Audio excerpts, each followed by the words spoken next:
Hi everyone, welcome back to my YouTube channel study o'clock. So इस video में हम discuss करने वाले हैं फीचर्स ऑफ डेमोक्रेसी। हम डिस्कस करने वाले हैं कि डेमोक्रेसी के क्या फीचर्स हैं जो एक डेमोक्रेसी को डेमोक्रेसी बनाता है। इसके जो भी फीचर्स हैं 1 2 3 4 5 6 7 8, राइट। सो इन सारे फीचर्स के जो पॉइंटर्स हैं इनको अच्छे से मेमोराइज कर लेना जो जो बोल्ड में गिवन है, and then obviously the explanation of these pointers is something that you can write by yourself as well, right.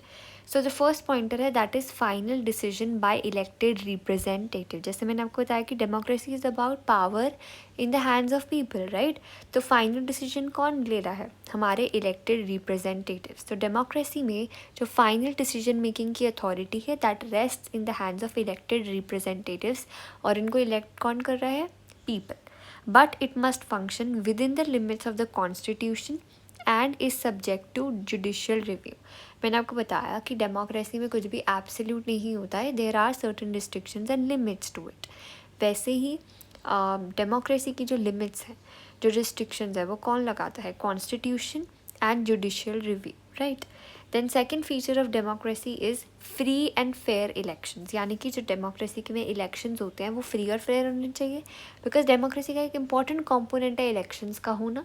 Elections का होना मतलब वोटिंग राइट्स का होना, राइट।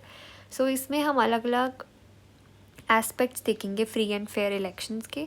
पहला एस्पेक्ट है first voters must be honestly counted. So जो voters की list बनती है that is known as electoral roll, जिसको प्रिपेयर करती है इलेक्शन कमीशन ऑफ इंडिया।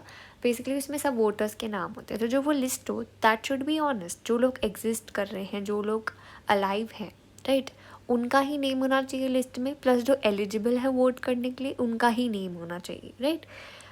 कुछ किसी का भी नेम डबल नहीं होना चाहिए। So all these necessary tiny things, right, but they're very very important to ensure free and fair elections. Second is voters should vote freely without any kind of pressure from those in power. So जो भी लोग power में हैं उनके पास वो किसी भी वे में प्रेशर ना एग्जर्ट करे वोटर्स पर, और वोटर्स फ्रीली अपना वोट दें। Third is voter should have the right to choose freely from among those competing in elections, यानी कि वोटर्स के पास राइट है कि वो फ्रीली चूज़ करे कि वो किसको वोट करना चाहते हैं, राइट। उन पे किसी भी तरह का दबाव ना हो, तभी तो फ्री एंड फेयर इलेक्शंस होंगे। Next is election should be regularly and be strictly impartial. Obviously election जो है वो रेगुलरली हेल्ड होने चाहिए, तभी डेमोक्रेसी होगी, एंड इम्पार्शियल होने चाहिए। कोई भी किसी भी तरह का बायसनेस नहीं होना चाहिए इलेक्शन में, और जो प्रोसेस है वो बहुत फ्री और फेयर होना चाहिए, राइट। इंडिया में we know election commission of India है जो इंश्योर करती है कि इलेक्शंस जो है इंडिया के वो बिल्कुल फ्री एंड फेयर हों। Next is universal suffrage. जितने भी एडल्ट्स हैं they have the right to vote in elections irrespective of their colour, caste, religion, gender etcetera. यानी कि यहाँ पे किसी भी तरह की डिस्क्रिमिनेशन एग्जिस्ट नहीं कर रही है, सभी एडल्ट्स के पास वोटिंग राइट्स है, राइट। और each adult citizen must have सब वन वोट। सबके पास एक ही वोट है, ऐसा नहीं है कि कोई अमीर है तो उसके पास 2-4 वोट हैं और कोई गरीब है तो उसके पास एक वोट है, या वाइसा वर्सा, ऐसा कुछ नहीं है। सबके पास एक ही वोट है और हर वोट की एक ही वैल्यू है। यानी कि अगर मैं वोट कर रही हूँ तो भी उसकी सेम वैल्यू है, अगर कोई और वोट कर रहा है तो भी उसकी वही वैल्यू है, राइट। सो सबके पास एक ही वोटिंग राइट है और सबकी वोट की वैल्यू एक ही है, right. This is important aspect. Universal suffrage, सबके पास वोटिंग राइट्स है, and one vote one value. Then next आता है फ्रीडम ऑफ एक्सप्रेशन। सब सिटीजन्स के पास फ्रीडम है एक्सप्रेस करने के लिए अपना ओपिनियन बिना किसी डर के, and they should be allowed to discuss the policies of government. वो आराम से अपनी गवर्नमेंट की पॉलिसीज़ को डिस्कस कर सकते हैं। अगर उन्हें कुछ सही नहीं लगता तो they can demonstrate, they can criticise, they can organise meetings और campaigns on various public issues. तो उनके पास फ्रीडम है एक्सप्रेस करने की। Next is freedom to form associations, यानी कि सिटीजन्स के पास राइट है कि वो एसोसिएशंस फॉर्म कर सके, यूनियन फॉर्म कर सके, पॉलिटिकल पार्टीज़ फॉर्म कर सके, किसी को भी ज्वाइन कर सके या छोड़ सके, subject to legal restrictions. Obviously restriction मैंने आपको बताया है वो नेशनल इंटरेस्ट में होगी या पब्लिक ऑर्डर के लिए ही होगी, सिर्फ रीजनेबल रिस्ट्रिक्शंस होंगी, राइट। तो वी ऑल नो कैसे फार्मर्स एसोसिएशंस है, ट्रेड यूनियंस है, तो ये सब फ्रॉम टाइम टू टाइम अपने पर्टिकुलर ग्रुप की इंटरेस्ट को आगे रखते रहते हैं और डिसीजंस को लार्जर लेवल पे इन्फ्लुएंस करते रहते हैं. देन डिड यू नो पे है हमारा RTA, right to information act, जिसको पास किया था पार्लियामेंट ने 2005 में, राइट.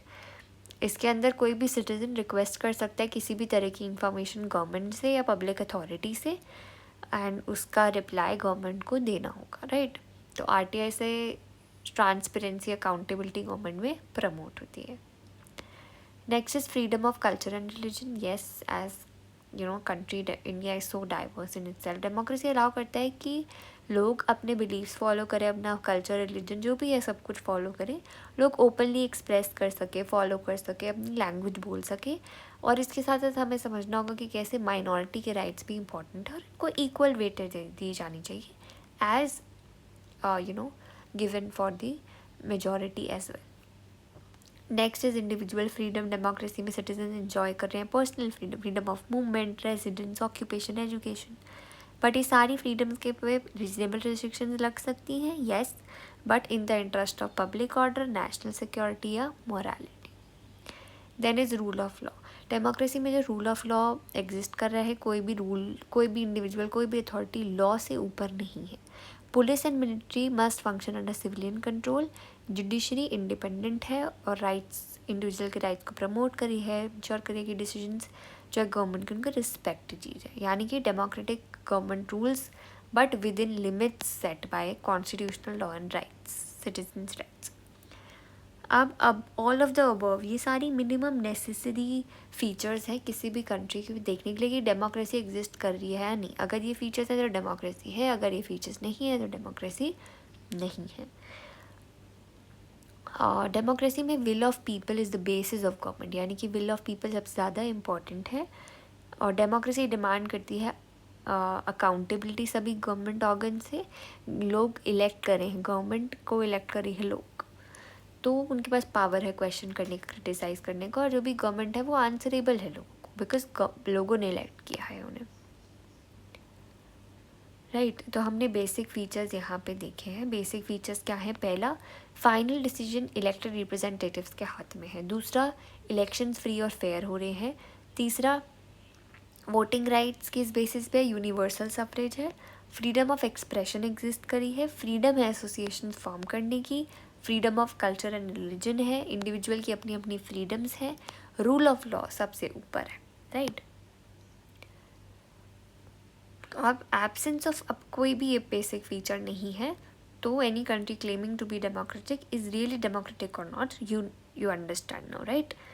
अब it is easy to see that no country enjoys all rights needed in a democracy or has institutions which work with equal effectiveness. सब कंट्री में very करता है किस वे में डेमोक्रेसी इम्प्लाई हो रही है, फॉलो हो रही है, प्रिवेल कर रही है किसी भी कंट्री में. बट अनलिमिटेड फ्रीडम्स तो नहीं होती है, right. Advance democracies, France, USA, वो सब भी लीगल रेस्ट्रिक्शन लगाते हैं पब्लिक ऑर्डर के लिए, नेशनल इंटरेस्ट के लिए, राइट. कुछ डिफेक्ट्स भी होते हैं हर फॉर्म ऑफ गवर्नमेंट के. डेमोक्रेसी के भी कुछ चैलेंजेस हैं, कुछ अपने प्रॉज और cons. They arise because of certain inherent and instinctive weaknesses in human nature, because ultimately implication of all these features is also very important aspect. So types of democracy, दो तरह के types हैं, direct versus representative democracy. So direct democracy वो democracy है जहाँ पे लोग directly involve है डिसीजन मेकिंग प्रोसेस में, ठीक है. खुद ही वो डिसीजंस ले रहे हैं, खुद ही वोट कर रहे हैं, सब कुछ खुद कर रहे हैं, खुद लोग फोर फ्रंट पे हैं.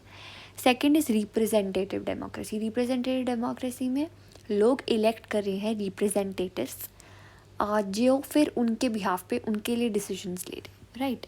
अब एशियन ग्रीस में बात करें तो एथेंस में आई टोल्ड यू, राइट, यहाँ पे एडल्ट मेल सिटीजन्स खुद पार्टिसिपेट कर रहे हैं डिसीजंस में और डिस्कशंस में, डिबेट में इन्वॉल्व है.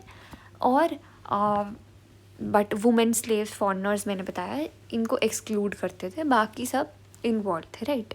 But in many vast modern countries direct democracy is impossible, right, क्योंकि इतनी वास्ट पॉपुलेशन है, सबका इकट्ठा होना एक ही जगह पर पॉसिबल, प्रैक्टिकल नहीं है. For example, it is just impossible for almost 1 billion voters of India to find a place where 50 to 60,000 people can assemble for discussion, right? अब प्रैक्टिकली देखा जाए तो डायरेक्ट डेमोक्रेसी या तो बहुत स्मॉल लिस्ट और स्मॉलेस्ट स्टेट्स में हो सकती है, या फिर हम देखें तो डायरेक्ट डेमोक्रेसी विलेज लेवल पे, लोकल लेवल पे प्रैक्टिस हो सकती है। पर जहाँ पे इतनी बड़ी पॉपुलेशन है तो एक पूरी कंट्री, पूरे नेशन के लोगों के लिए तो पॉसिबल नहीं है कि एक ही छत के नीचे इकट्ठे होकर डिसीजन ली जाए, right? Then people engage in different occupations और businesses cannot meet at the same time, एक और बैरियर है, राइट? अलग अलग बिजनेसेस, अलग अलग ऑक्यूपेशन है, कि किसी की मॉर्निंग शिफ्ट होती है, किसी की नाइट होती है, किसी का वर्क इवनिंग में होता है, तो एक पर्टिकुलर टाइम पे आना, कंसेंसस बिल्ड करना, जहाँ पे आकर डिसीजन लिया जाए, that is also not possible, right? Direct participation was possible only in small countries with a few occupations, तो वो लोग इकट्ठा हो जाते थे। But modern world में it is not possible, especially for populous and vast country like India. Then a system of representation had to be devised so that there could be a popular government. अब इसका हमें solution तो निकालना था, कोई ऐसा representative form of government निकालना था. So in this system, people elect their representatives who make the laws and supervise the functioning of the government. यहाँ पे हमने निकाला representative democracy, जहाँ पे लोग हैं decision making में, but indirectly लोग elect कर रहे हैं representative जो फिर decision ले रहे हैं और supervise कर रहे हैं functioning को government की. So what is the difference? Is it still a democratic system? Yes, it is, because representative democracy में भी लोगों के पास ही सुप्रीम अथॉरिटी है, लोगों के पास ही तो सुप्रीम पावर है, पीपल ही अभी भी सेंटर है पावर का, पीपल ही अभी मेन है, right? Elected representatives exercise power on people's behalf. They remain in power as long as they enjoy the confidence of the people and can be removed through periodic elections. यानी कि लोगों के हाथ में power है, लोग ही तो इलेक्ट कर रहे हैं रिप्रेजेंटेटिव्स को, वो पावर में भी तब तक रहेंगे जब तक लोग चाहेंगे. अगर लोग सेटिस्फाइड नहीं हैं वो क्रिटिसाइज़ कर सकते हैं, प्रोटेस्ट कर सकते हैं, उनको पावर से हटा सकते हैं, राइट? अब ये एक picture if you see, it's about people participating in a representative democracy. India में भी इलेक्शन ऐसे ही होते हैं, राइट? तो if you might have gone to an election booth with your parents, you might have seen कि कैसे यहाँ पे ऐसे इलेक्शंस होते हैं, right? Then some critics of democracy think that representative democracy is not true democracy. तो कुछ लोग ये भी कहते हैं कि डायरेक्ट डेमोक्रेसी ही ट्रू डेमोक्रेसी, रिप्रेजेंटेटिव डेमोक्रेसी नहीं है. क्योंकि how can a handful of representative speak for the interest and personal views of country citizen, is this criticism justified? So obviously अगर हम एक पर्टिकुलर अब हम रिप्रेजेंटेटिव चुन रहे हैं, बट हमें इंश्योर करना पड़ेगा ना कि रिप्रेजेंटेटिव सबको रिप्रेजेंट कर पा रहे हैं, नहीं, हर कास्ट, क्लास, कल्चर, लैंग्वेज, सब डाइवर्सिटी को एकोमोडेट कर कर ही अगर रिप्रेजेंटेटिव्स इलेक्ट हुए हैं तभी वो ट्रूली फॉर्म में डेमोक्रेटिक कहा जाएगा.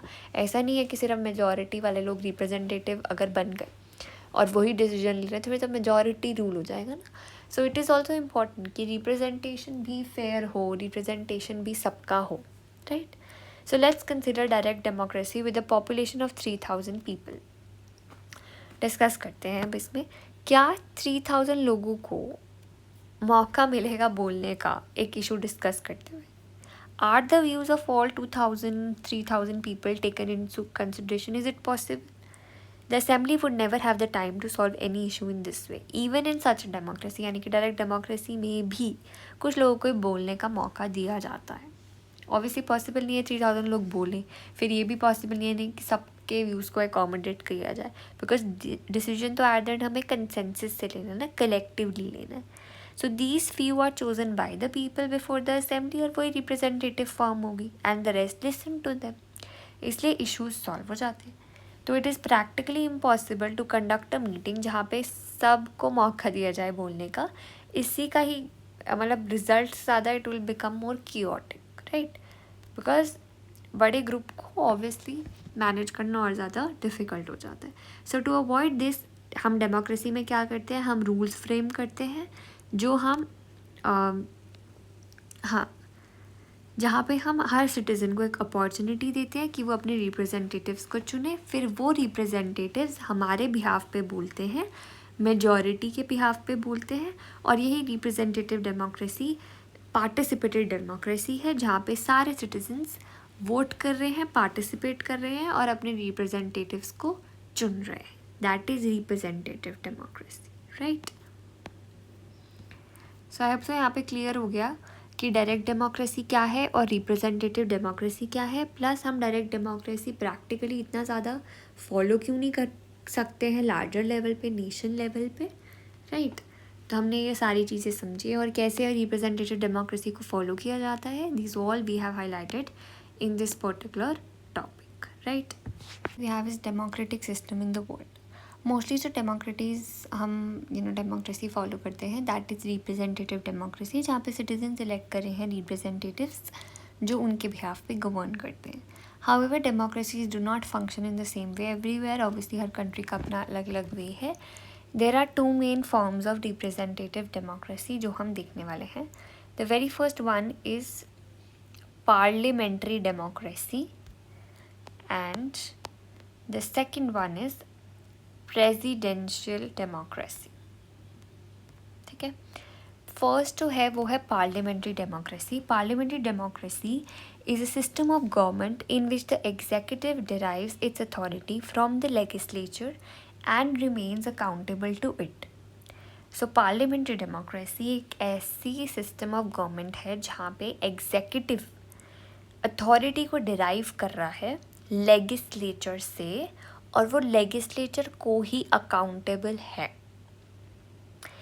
So legislature, executive and judiciary ये हमारे तीन ऑर्गन्स हैं. लेजिस्लेचर क्या करता है? It make the laws, it makes the laws, law बनाता है. एग्जीक्यूटिव क्या करता है? It implement the laws, laws को इम्प्लीमेंट करता है. And judiciary is the one that basically adjudicate the laws, right.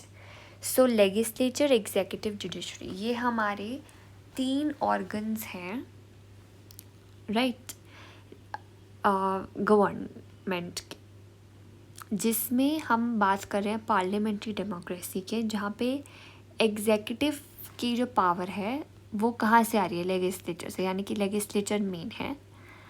और एग्जीक्यूटिव भी किसको अकाउंटेबल है? लेजिस्लेचर को. यानी कि हमने यहाँ पे ज़्यादा पार्ट लेजिस्लेचर को दी हुई है. क्यों दी हुई है हम आगे पढ़ेंगे. The members of executive can are also part of legislature.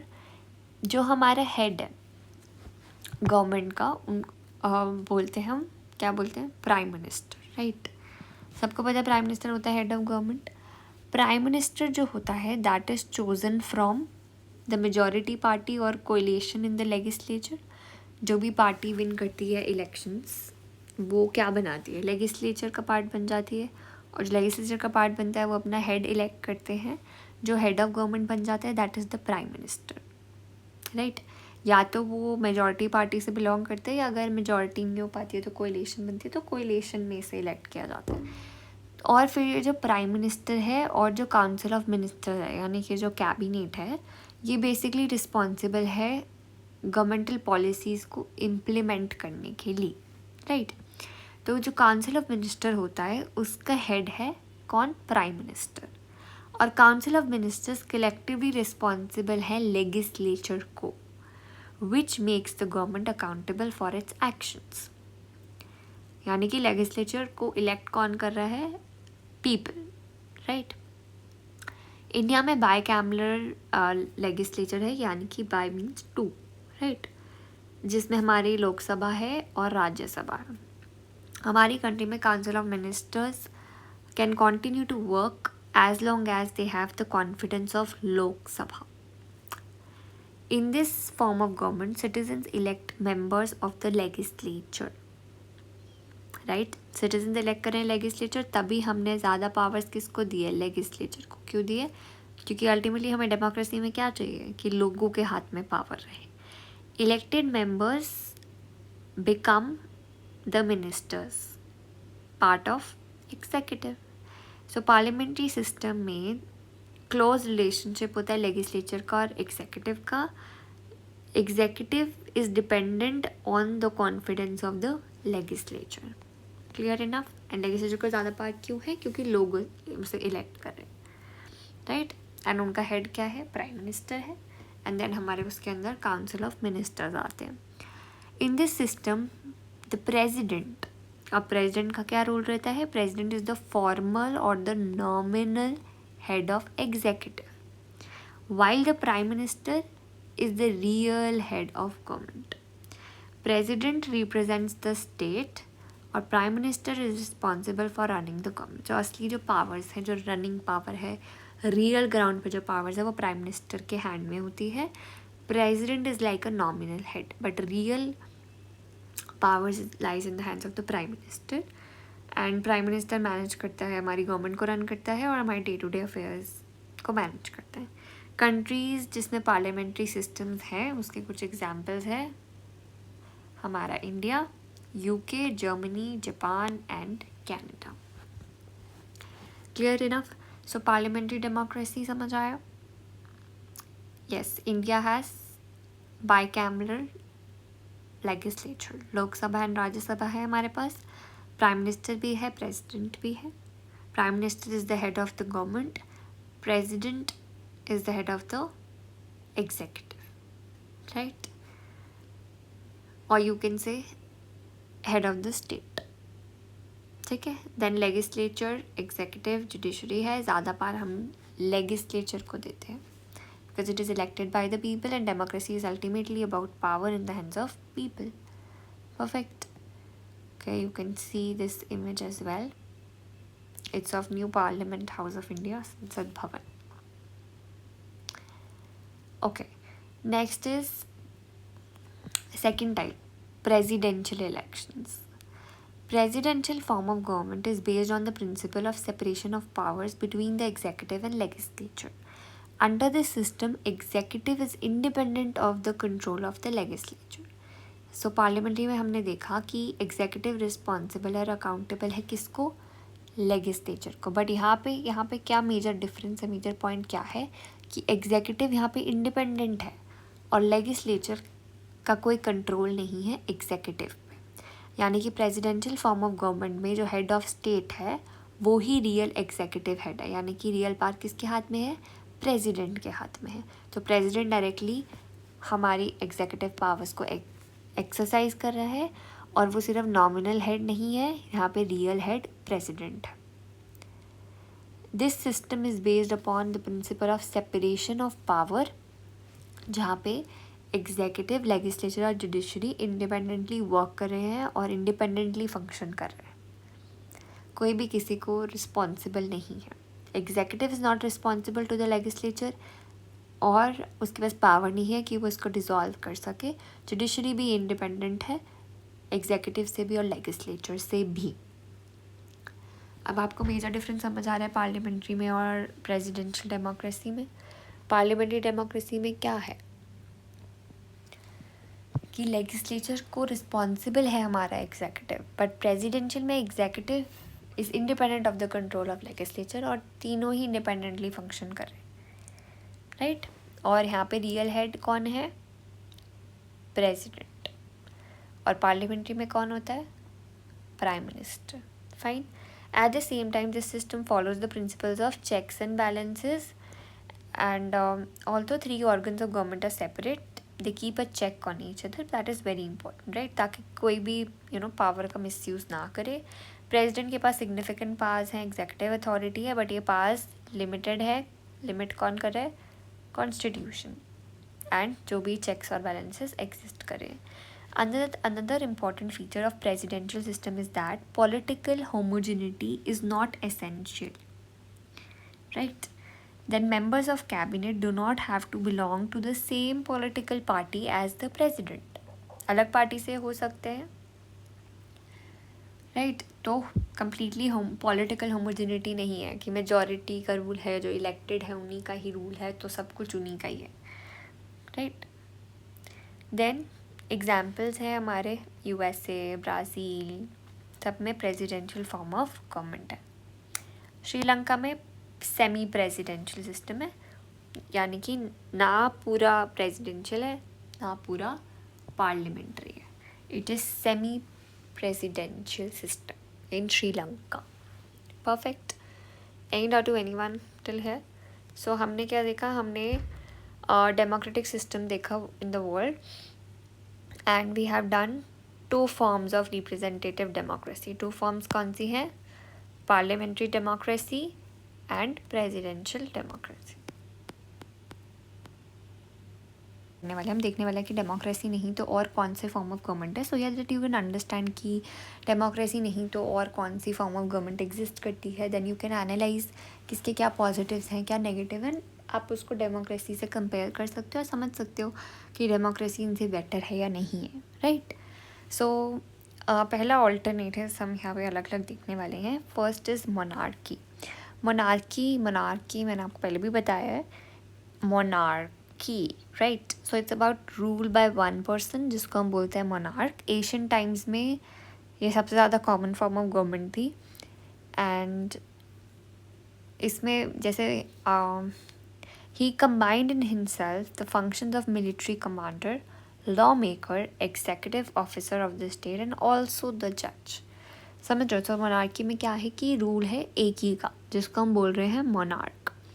तो यानी कि जितने भी सिस्टम है, जितनी भी फॉर्म्स ऑफ गवर्नमेंट है, सारी की सारी मोनार्क के हाथ में है. यानी कि मिलिट्री भी मोनार्क की है, लॉ भी मोनार्क बना रहा है, इम्प्लीमेंट भी मोनार्क ही कर रहा है, और कुछ जज करना है तो उसके लिए भी मोनार्क है. तो दैट इज़ कंप्लीट सिस्टम जहाँ पे एक ही इंसान का, एक ही मोनार्क का कंप्लीट रूल है, और उसको क्रिटिसाइज़ करने वाला कोई नहीं है, और उसको अपोज करने वाला कोई है ही नहीं, बिकॉज सारा सिस्टम ही उसी का है. राइट. ठीक है. नेक्स्ट, मोनार्की के भी टाइप्स हैं. सबसे पहले है एब्सोल्यूट मोनार्की, जहाँ पे the king is the government and his authority is unlimited. यहाँ पे किंग गवर्नमेंट है और उसकी अथॉरिटी क्या है? अनलिमिटेड है. मैंने आपको बताया डेमोक्रेसी में भी पावर लिमिटेड होते हैं. पावर का लिमिटेड होना या थोड़ा सा रिस्ट्रिक्टेड होना इज़ वेरी इंपॉर्टेंट, ताकि वो एब्सोल्यूट पावर या मोनार्की में ना कन्वर्ट हो जाए. बट एब्सोल्यूट मोनार्की तो यही है जहाँ पे किंग की ही सरकार है और जो अथॉरिटी है किंग की वो बिल्कुल अनलिमिटेड है. मोस्टली मोनार्कीज जो होती हैं वो हेरिडिटरी होती है, यानी कि लीनेज जनरेशन से पास होती रहती है. और रेवोल्यूशन से पहले जो ज़ार्स थे, they were absolute rulers of Russia. Some monarchs claim they got their authority directly from God, the divine right theory. तो they claim that they were answerable to God and not to their subjects. तो obviously absolute monarchy, अब वो किसी ना किसी तरीके से justify करेंगे अपना रूल. तो बहुत से मोनार्क ऐसे कहते थे कि हमें गॉड ने चूज़ किया है तुम पे रूल करने के लिए. तो this is the divine right theory, जिसमें मतलब वो डिवाइन पावर को या लोगों के रिलीजन में बिलीव को कैसे अपनी मोनार्की को जस्टिफाई करने के लिए यूज़ करते थे. तो वो क्लेम करते थे कि हमें तो गॉड ने ही इलेक्ट किया है तुम पे रूल करने के लिए, तो अगर हम आंसरेबल है तो हम गॉड को ही आंसरेबल है, हम लोगों को आंसरेबल भी नहीं है. That kind of a monarchy. Right. Then यहाँ पे सऊदी अरेबिया का गिवन है. How it has been ruled by Saudi royal family since 1932. तो कैसे the power of monarch is regard as legitimate based on the right of birth.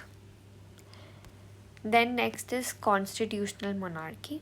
UK is an example of constitutional monarchy. अब ये क्या है, let's understand. यहाँ पे क्या है, देयर इज़ द किंग और the queen as the head of the state, but the sovereign does not exercise any real authority. The monarch in the UK performs largely ceremonial functions and acts on the advice of the Prime Minister and Council of Ministers.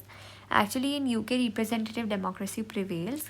People elect their representatives to the Parliament and they govern on their behalf. तो UK के typical example है constitutional monarchy का, जहाँ पे king और queen होते हैं जो हेड्स होते हैं स्टेट के, बट जो सॉवरेन होता है वो रियल अथॉरिटी पावर एक्सरसाइज नहीं कर रहा है, बल्कि जो मोनार्क है यूके का, लाइक वो सेरेमोनियल फंक्शन ही परफॉर्म कर रहा है, बट वो prime minister council of ministers के एडवाइस पे फंक्शन कर रहा है. राइट. तो यहाँ पे एक तरह की कह सकते हैं ना कि रिप्रेजेंटेटिव डेमोक्रेसी ही एग्जिस्ट कर रही है. लोग इलेक्ट कर रहे हैं रिप्रेजेंटेटिव्स पार्लियामेंट के लिए और फिर वो गवर्न कर रहे हैं उनके बिहाफ पे, बट यहाँ पे किंग और क्वीन है, बट अल्टीमेटली वो लोग एक्सरसाइज नहीं कर रहे हैं रियल अथॉरिटी को या रियल पावर को। Next is dictatorship. डिक्टेटरशिप में गवर्नमेंट अकाउंटेबल नहीं है लोगों को, it may disregard public opinion, power सारी की सारी वन पर्सन या एक पर्टिकुलर स्मॉल ग्रुप के ही हाथ में है, बिकॉज इट्स अल्टीमेटली डिक्टेटरशिप, यानी कि दे डिक्टेट। सो जितने भी बेनिफिट्स हैं वो सारे के सारे वो ही इंजॉय कर रहे हैं जो पावर में है या जो रूलर्स को सपोर्ट कर रहे हैं, और जो पुअर और वीक हैं वो सफ़र कर रहे हैं क्योंकि वो एक्सक्लूडेड हैं इन बेनिफिट से, और एक डिक्टेटर को का सेल्फ इंटरेस्ट ऊपर है और लोगों का इंटरेस्ट ऊपर नहीं है उसके लिए। या है अभी मिलिट्री डिक्टेटरशिप इराक का एग्जाम्पल है about Saddam Hussein, right. Okay, then military dictatorship वो डिक्टेटरशिप होती है जहाँ पे पावर मिलिट्री लीडर्स के हाथ में होती है और पॉलिटिकल अपोजिशन तो होता ही नहीं है, अगर होता भी है कोई अपोज करते तो उसे सप्रेस कर दिया जाता है।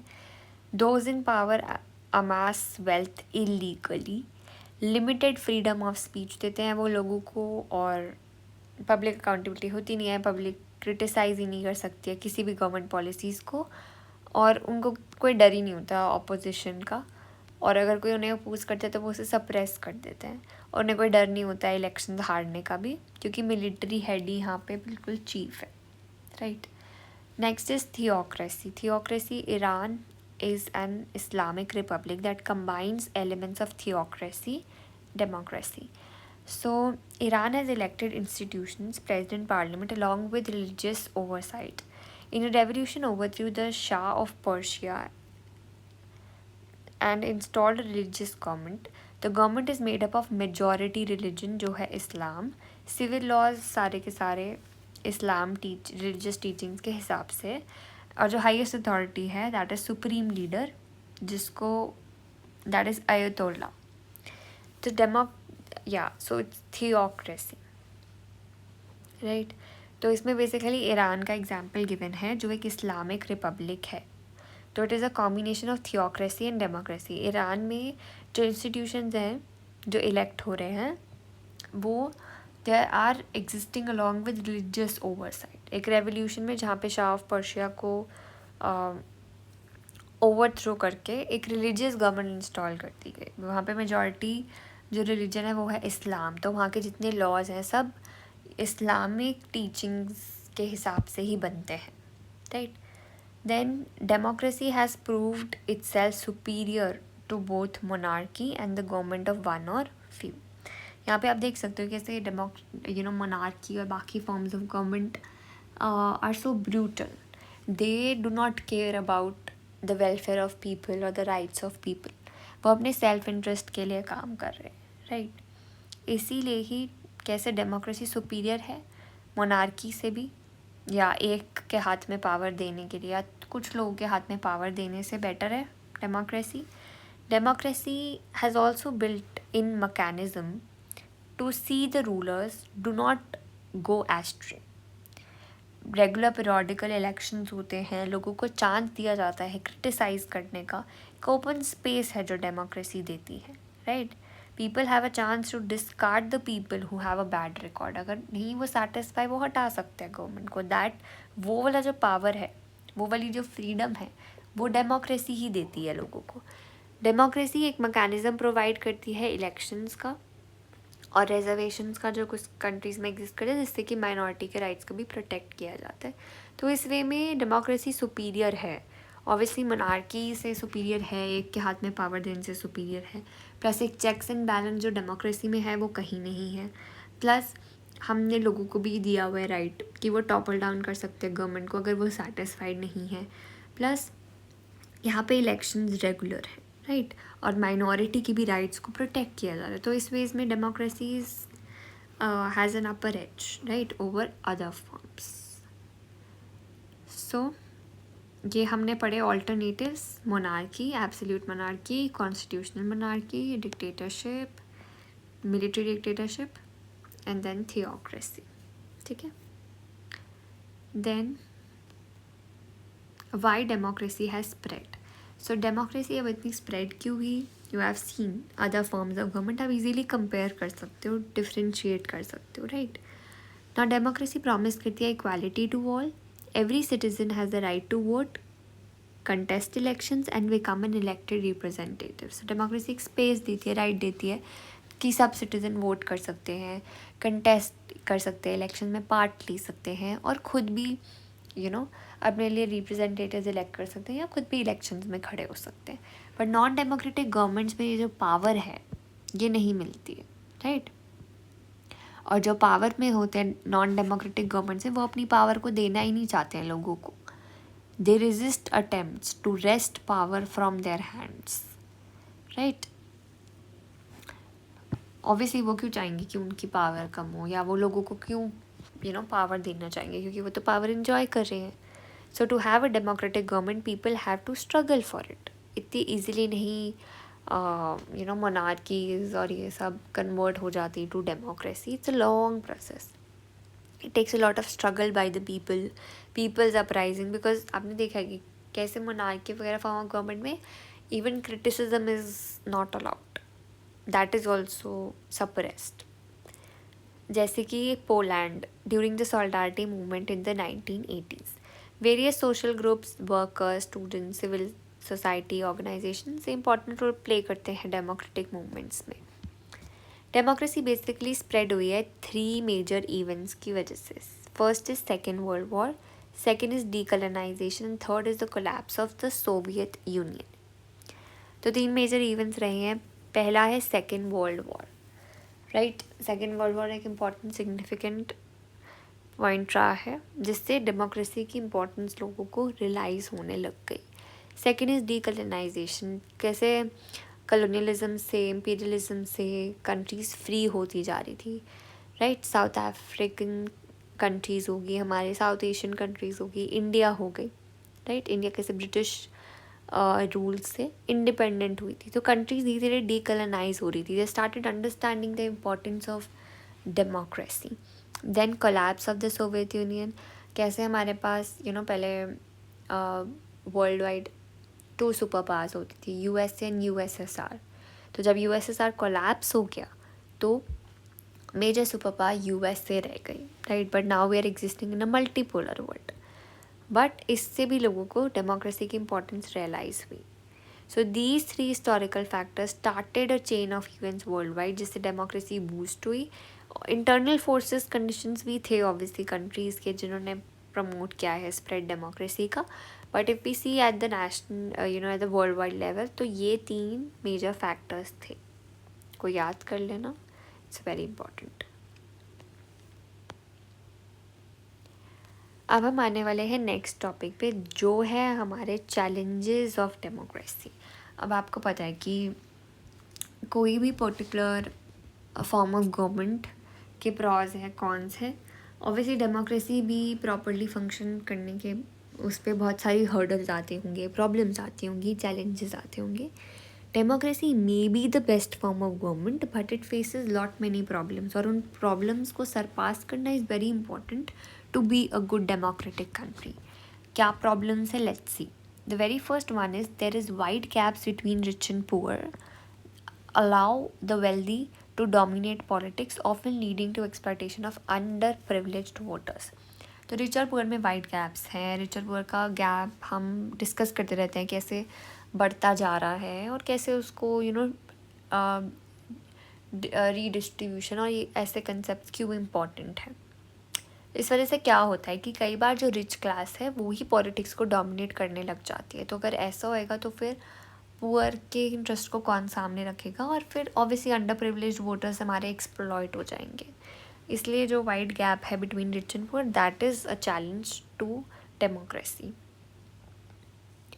Next is the increasing gap. The growing economic inequality has a adverse impact on politics. Economic inequality का बढ़ना भी मेजर बैरियर है. पॉलिसी मेकर्स प्रायोरिटाइज कर देते हैं from time to time, influential economic groups हैं तो उनको ज़्यादा वेटेज दे दी ओवर वीकर सेक्शंस. तो the poor are not given enough attention, their grievances are not properly addressed. क्योंकि इकोनॉमिक इनक्वालिटी है सोसाइटी में, we can not deny that. Poor और रिच में गैप वाइडन होता जाता है सोसाइटी में. और कई बार ऐसा होता है कि इन्फ्लुएंशियल इकोनॉमिक ग्रुप्स हैं जो आगे हैं या इम्पॉर्टेंट है मे बी गवर्नमेंट के लिए भी किसी ना किसी तरीके में, तो उनके डिसीजन को आगे रख दिया जाता है. That is a major challenge. Next, economic inequalities का इफ़ेक्ट इलेक्शन पर भी आता है, क्योंकि जिन लोगों के पास मनी है उनके पास ज़्यादा चांसेस है इलेक्शन जीतने के, बिकॉज इलेक्शन बहुत खर्चा होता है. इट्स मतलब posters, banners, then rallies, campaigns. It's a task that requires lot of money. तो इसलिए जिनके पास ज़्यादा पैसा है वो ज़्यादा इलेक्शन पे स्पेंड कर पाते हैं और उनके चांसेस जीतने के बढ़ जाते हैं, बिकॉज कैंपेनिंग, पब्लिसिटी, इन सब में पैसे जाते हैं. Huge contributions are made to the election campaigns. People who make these contributions expect favors from the parties and leaders they help. कई बार ऐसा होता है कि पार्टी भी किसी लोगों से किसी से कंट्रीब्यूशन ले रही होती है अपनी रैलीज इन सब के लिए. तो अगर वो पावर में आते तो ऑब्वियसली वो इंसान चाहेगा कि जो भी है कुछ डिसीजन या कुछ फेवर को वो फॉलो करे. तो ऑर्डिनरी सिटीजन तो ये चीज़ें नहीं कर सकता ना. तो जो मनी एंड मसल पावर का जो एस्पेक्ट आ जाता है, that is a challenge to democracy. Voters कई बार कोअर्शन या इंटिमिडेशन फेस कर सकते हैं, लोग को प्रेशराइज किया जा सकता है. और या कई बार अलग अलग वेज में in form of kind gift और मनी और लिकर, ऐसे करके ये kind of things are given to people to attract them और make them vote for a particular party. All these are malpractices. How can people elected by corrupt means be true representatives of the people? Democracies have been harmed by the practice of corruption. Corruption is a major problem, right? Then inefficiency, negligence. It is very important कि जो लोग power में आ रहे हैं वो लोगों के welfare के लिए काम करें, इफ़ेक्टिवली काम करें और करप्शन एंड ऑल ना हो, तभी तो डेमोक्रेसी सक्सेसफुल हो सकती है. These factors lead people to lose interest in democracy. अगर ये सब चीज़ें होती हैं तो लोगों का इंटरेस्ट चल जाता है डेमोक्रेसी से, एंड पीपल, लोगों का जो कॉन्फिडेंस है डेमोक्रेसी में वो चले जाता है. Many people have lost faith in political parties. Many do not trust government officials, but still, majority of people, 2/3, think that democratic political system is best suitable to our country. They feel that democratic institutions are not working properly. They are dissatisfied with the present state of affairs. अब इसका solution क्या है, that we'll try to understand. तो challenges आपको समझ आ गए. Gap between rich and poor, इसको पॉइंटर जैसे याद करो, widening gap between rich and poor, economic inequality and economic inequality का impact on elections, right? Next is solution क्या है. So the need of the hour is to establish healthy democracy, जो democratic society हमारी को strong करे. Correct democratic values को हमें सिखाना पड़ेगा और imbibe करना पड़ेगा हर लेवल पे, ग्रास रूट लेवल पे भी, beginning with family, friends and neighborhood. All our effort should be made to root out corruption. Corruption तो हमें ख़त्म करना ही पड़ेगा पब्लिक डीलिंग से. And we need to choose a government which is sensitive to the needs of people, जो लोगों का भला कर सके, उनका वेलफेयर प्रमोट कर सके. Last of all, the voters must realise it is important to exercise their voting right. अगर लोग वोट देने नहीं जाएंगे, अपनी इस डेमोक्रेटिक पावर को यूज़ नहीं करेंगे, तो ट्रू रिप्रेजेंटेशन नहीं हो सकती है. It is in their hands to elect representatives who can govern with integrity, commitment and ability, because ultimately लोगों के हाथ में है कि वो किसको elect कर रहे हैं, right? Very important for the people to choose their elected representatives very wisely. Winston Churchill, Prime Minister of UK during the Second World War, said many forms of government have been, and just a second, where did it go? Yeah, here it is. So Winston Churchill, Prime Minister of UK during the Second World War, said many forms of government have been tried in this world of sin and war. No one pretends that democracy is perfect or all wise. Indeed, it has been said that democracy is the worst form of government, except all those other forms that have been tried from time to time. So Winston Churchill का ये famous quote है जिसमें उन्होंने बोला कि बहुत सारी forms of government है जिन्होंने ट्राई करे हैं, सबके अपने पॉजिटिव नेगेटिव्स हैं, अपने सिन और वो हैं, बट कोई भी प्रिटेंड नहीं करता कि डेमोक्रेसी बिल्कुल परफेक्ट है या डेमोक्रेसी सबसे ज़्यादा वाइज है. बट जितनी भी टेस्ट हुई है उसमें से it has been said democracy is the worst form of government except all those other forms that have been tried from time to time. तो कुछ लोगों का पॉजिटिव व्यू है डेमोक्रेसी के लिए, कुछ लोगों का नेगेटिव है, but ultimately it depends upon the application as well and कैसे सोसाइटी उसको यूज़ कर रही है, प्लस कैसे सिटीजन्स एक्टिव है या नहीं है, because ultimately active participation of people is important. Then ground level पे कैसे चीज़ों को इम्प्लीमेंट किया जा रहा है, that is an important factor, right. So अब हम कंक्लूड करते हैं इस चैप्टर को that democracy can not find immediate solution to our problems. ऐसा नहीं है कि डेमोक्रेसी रातों रात कुछ चमत्कार कर सकती है या डेमोक्रेसी हर एक प्रॉब्लम का सोल्यूशन दे सकती है. But in countries like India, that is so large and diverse, right, in terms of its population and diversity, there exist significant socio-economic challenges, and fulfilling public expectations can be complex because itni diversity है. But democracy is still a better form of government. तो democracy को best form of government नहीं कहते हैं, but it is said to be a better form of government as compared to other forms of government. It is because of the values a democratic government stands for. कौन सी values हैं? Values हैं freedom की, equality की और justice की, जो main pillars हैं डेमोक्रेसी के. It is up to us to consolidate democracy so that these values are realised in the society, right. तो ये सारी वैल्यूज़ हैं, फ्रीडम, इक्वालिटी, जस्टिस, जो डेमोक्रेसी को सर्टेनली इम्पॉर्टेंट और बेटर बनाती है बाकी फॉर्म्स ऑफ गवर्नमेंट से. बाकी सोसाइटी के ऊपर है कि वो कैसे इम्प्लीमेंट करते हैं, कितना एक्टिवली यूटिलाइज कर पाते हैं डेमोक्रेसी को, right. If you have any doubts you can ask me in the comment section. So with this we have covered the entire chapter. We have covered the meaning, features, roots, types, democratic system in the world, challenges to democracy in India. ये part 2 है. Part 1 में मैंने कुछ topics cover करे थे and part 2 में जो भी रिमेनिंग टॉपिक्स थे I have covered that. So thank you so much for staying till here. See you all in the next video. Till then, bye bye. Happy learning, happy reading, happy studying, and do subscribe to my channel. It really means a lot to me. Thank you. Bye.